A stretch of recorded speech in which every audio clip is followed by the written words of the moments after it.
Hey y'all, so today's video, I wanted to start us off talking about something very personal to me. And that is the question that many of you are probably asking yourself, am I grieving wrong? Something I asked myself for years and years, and being 25 years down the road, honestly, I still ask that same question. But what I'd like to do today is just get down into the truth of it. What does God's word say about that? And how can we incorporate that into our lives to just give us peace about what grief looks like and how grief and faith can coexist and how God can meet us right in the middle of all of it. So we're going to start out today in the book of John, specifically John chapter 11, verse 35. Two simple words. The first two words that I highlighted in my new Bible that I got last year. Jesus wept. Jesus wept. For me, there's not anything more profound than to just imagine our Father weeping over the loss of a dear friend when he fully knew what was about to come. He knew that he was going to be the resurrection. He knew that he was going to provide that shelter and that eternal, everlasting life that you and I here left behind to grieve our loved ones can't even begin to comprehend. And so for me, it's just so significant to think about, wow, even Jesus wept.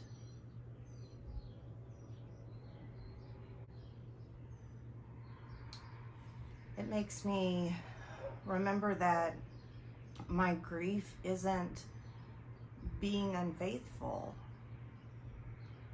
if Jesus did it. So my tears don't mean that I don't trust him. My tears are just a reflection of how much I loved the person that I lost.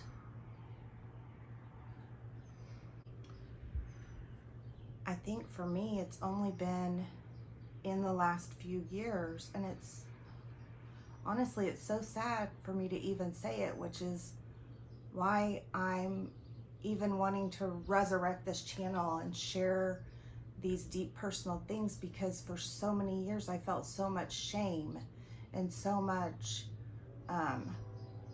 judgment that probably never even existed, but in my mind I was being judged for holding on to Brittany, and I should have let go, and I should have moved on, and all the things, and that's just not true. And I want to make sure that people who are in the very early stages of grief get to hear that from somebody who's walked the road, that they get to hear that those feelings of how am I even going to get out of bed today are okay, but also share how God can turn that all around. And if we just lay it at his feet, he can bring purpose to that pain. He can give us a desire to continue to have joy in our lives. And so for me, holding on to that Jesus wept, it feels good. It feels good to give myself permission to weep. And I hope that it will help you navigate those moments of doubt, those moments of shame, those moments of how am I gonna? Well, Jesus did it. He wept for his friend. And if he can do it, then so can we.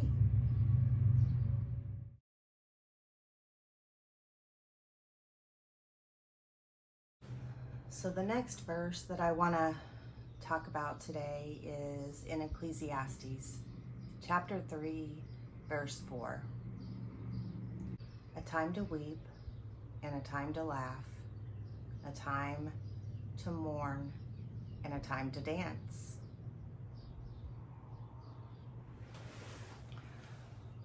Wow. Right there in the Old Testament, God is speaking to us that there's a season for it. There's a season for the mourning. And also, in the same sentence, there's a time to dance. We can still have joy. We can still dance. We can have immense pain and heartache and loss, but we can also have joy in the beautiful things. Right now I'm sitting on my patio and I can hear the birds singing. I can find joy in that. And in doing so, I'm not leaving behind my loved one. I'm not over it. I'm just still able to find the joy in the life that is here right now, in the people that are still here that I love, my husband, my children, my grandchildren. It's okay for me to have both this incredible ache of missing Brittany and still have immense joy and happiness around my family. There's no timeline for our grief. I haven't found anywhere that says if you follow these 5 steps in 6 months, you're gonna feel all better and just that pain is gonna be a faded memory. Doesn't exist. And quite honestly, I wouldn't want it to. I know how those first months, years, full of the first everything, are tremendously difficult. But I also know the joy in the memories of my loved one. Look, Brittany's been gone for 25 years, but she is still an ever-present part of our family, part of our home. I talk to my grandchildren about her. We include her memory in pretty much everything we do in life, including this. And that makes my heart happy. So there isn't a timeline. Don't let anybody put a stopwatch on when you should be past a certain point or whatever that may be, because that's not God. God isn't putting those thoughts in your head.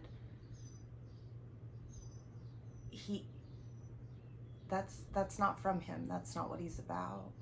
He wants to walk you through these moments. He wants to sit with you in the really, really dark and hard. But he also wants us to find a time to dance.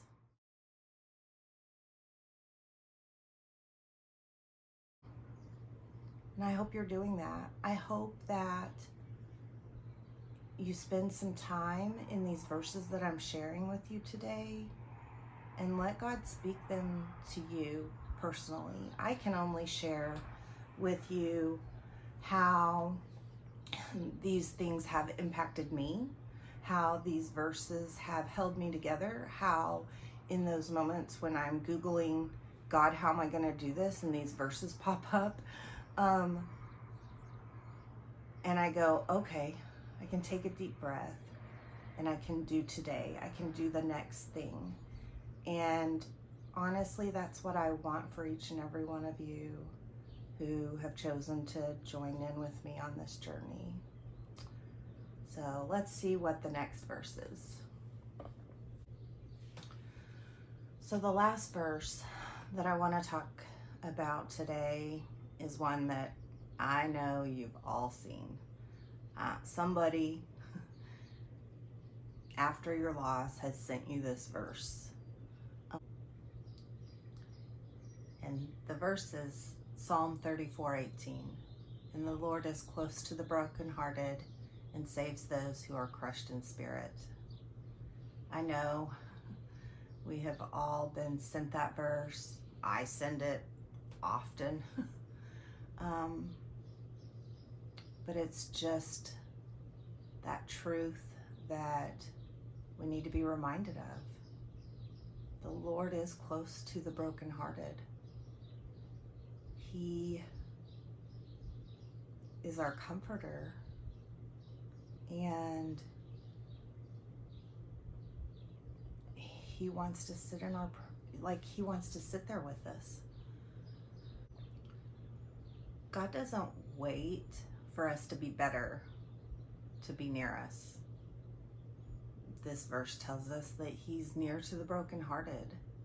So he's not waiting on the brokenness to be better, to subside. No, what this verse tells us is that he is right there with us in the middle of it. And honestly, some of the moments that I have felt closest to him is when I have been in the darkness, calling out, maybe even doubting how close he was. But in those moments,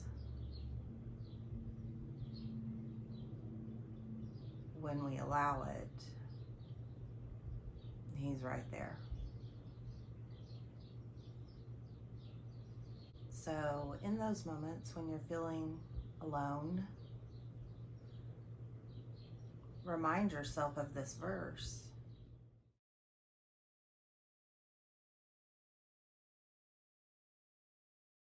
God, I'm feeling lonely. I feel so alone. I don't know what to do, but I know that you're near, because your word tells me that you are near to the brokenhearted, and that's who I am right now. That's who I am today. I am the brokenhearted. And so I'm trusting that you're near to me.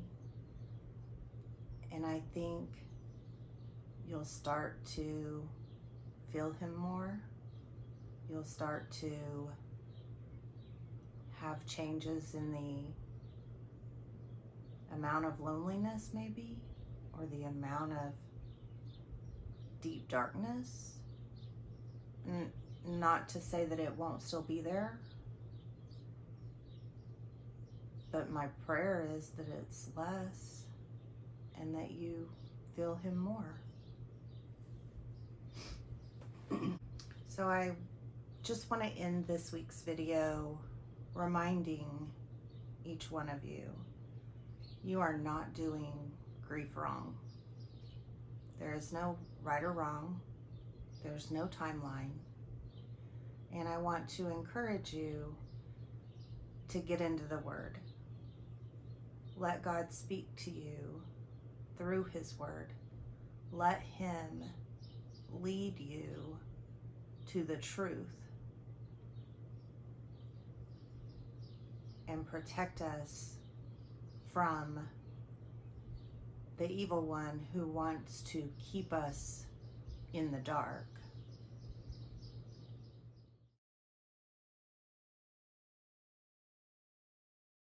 I want to thank you for being here today.